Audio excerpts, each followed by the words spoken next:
My name is Matt Hyatt, and my presentation is on Jeffrey Dahmer's insanity plea.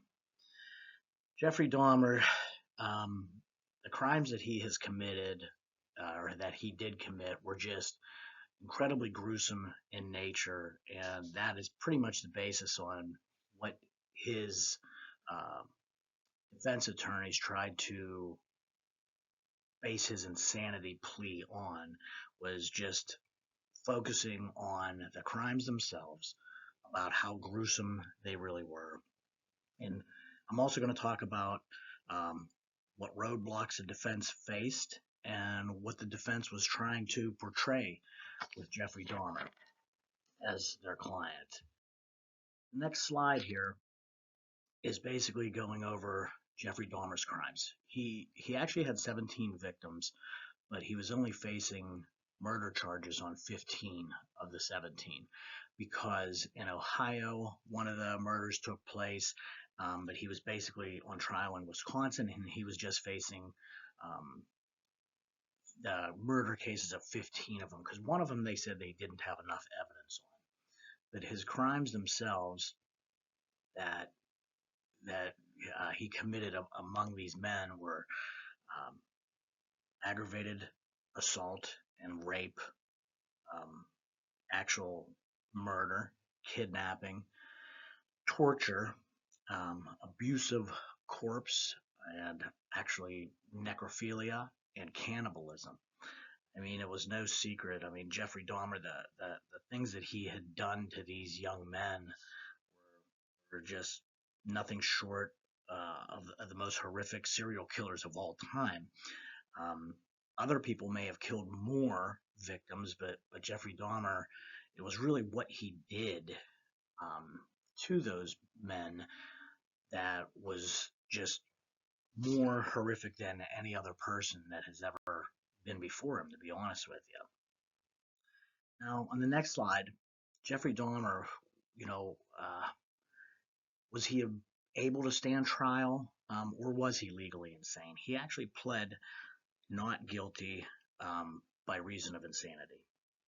Jeffrey's Dahmer's words, he admitted to all 15 of the murders. He talked freely with the police department. Actually, and many of the times he spoke without his lawyers present. He just told them that he didn't need them to be there. They were there on occasion, but they also just told them he doesn't need to. He did say to the police that he should not be held responsible for the murders because of his mental disease. Even though it was pretty much, he knew that he did everything. He was just trying to keep himself out of prison. I mean, it was really not a question of where he was going to, or was he guilty or innocent, because he fully admitted to everything. Really was, um, where would he spend the rest of his life? That was what the trial was truly about, was seeing where he would end up um, as a result of the plea, whether he was found insane or not insane. Now, um, the Dr. Henry Bracton, he was one of the first lawyers to ever consider mental illness for a reason for committing crimes. He maintained, and it's a quote, um, that one needs the will to harm before a crime can be committed. Braxton noted that just as the law does not hold infants or brute beasts responsible for the consequences of the behavior, there are some adult human beings who should likewise be excused because their ability to reason is impaired, and they're just excuse me, and they are thus comparable to children or brute animals. But I highlighted the word reason. I did that. It was not in the book like that, or in the article that this was based off of, because where he says the ability to reason is impaired, and that's a big thing with Jeffrey Dahmer throughout the trial, that he did reason. He knew what he was doing, and that was what the prosecution focused on, was that He knew exactly what he was doing. But the defense stuck to their case for a couple different points that Jeffrey Dahmer's sexual afflictions that he had were so disturbing that no sane person could do it. Even if even if they could share them, they would not act on them. Therefore, because Jeffrey Dahmer had these urges and acted on them repeatedly, proves that he could not control his actions. Therefore, he is insane. The defense brought in several different psychologists to testify with their expert testimony on the defense's behalf that Jeffrey Dahmer was suffering from mental illness and he should not be held um, liable for his crimes. Judith Baker, Dr. Baker, kind of took from Freud of saying that, his childhood memories were um, the things that he suffered during childhood had pretty much brought him to this place where he was at. And his he was so consumed with necrophilia that he just couldn't keep himself from killing, so he could continue to practice necrophilia.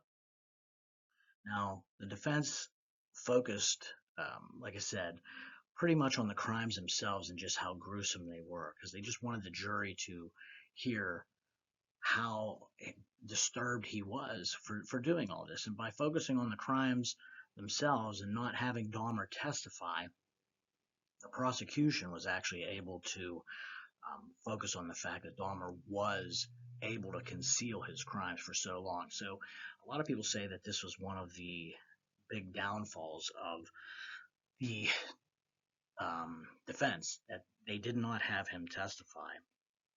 And a lot of people think that that was the downfall for their case.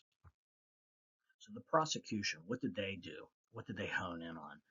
Um, they never had him testify in court, giving the prosecution no chance to question him. So his silence pretty much was his downfall. The statement that Dahmer gave at one point when he was being interviewed kind of says it all. I have one person to blame, the person sitting across from you, no one else. No one put a gun to my head. I had choices to make, and I made the wrong choices. I could have made different choices in the past. It's obvious to me. If I had more foresight, if I had more motivation to find a career and worthwhile acts to fill my time rather than drinking my problems away, I drank my emotions and problems away. So, how, really, when you think about that, if you're in a jury, how does a defense come back from that? When your own client has fully admitted that he knew what he was doing. The prosecution um, honed in on this, by insulating himself from questioning would shatter his claim of mental illness.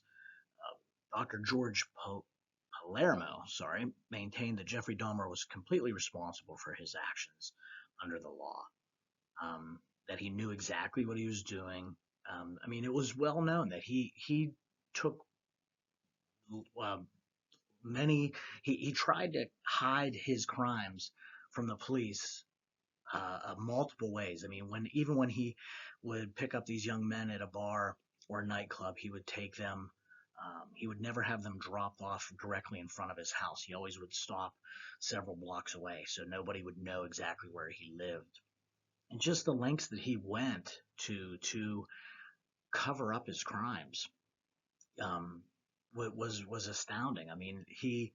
He would he he actually didn't even, through his own words, say that he didn't even like them to murder them. What he wanted to do was just keep them as sex slaves, is basically what he was saying. That's why he was drilling holes in their head to inject them with a mixture of muriatic acid and boiling water, so they would be his sex slaves like zombies. But he would actually have to go out and get himself drunk, and that's really what did him in the end, when he was out getting a six-pack of beer while he had another victim in his house. And when he came back, the victim was not dead, and he was actually out on the street naked, and the police and the fire department were already there. And he led them into his apartment. He let them come in, and that shows you his calm demeanor that he actually let the police into his house and his apartment while he had this new victim. Plus, he actually had a dead victim in one of his back bedrooms. So, in reality, in the end, that's what did him in, and the defense's insanity plea fell apart because Jeffrey Dahmer knew exactly what he was doing, and he was very calm about it and very conniving in how he could get away with it. And that was ultimately his demise. So thank you very much for listening. My reference here kind of says it all. This paper that was written was titled, "He Speaks Not, Yet He Says Everything." Thank you very much.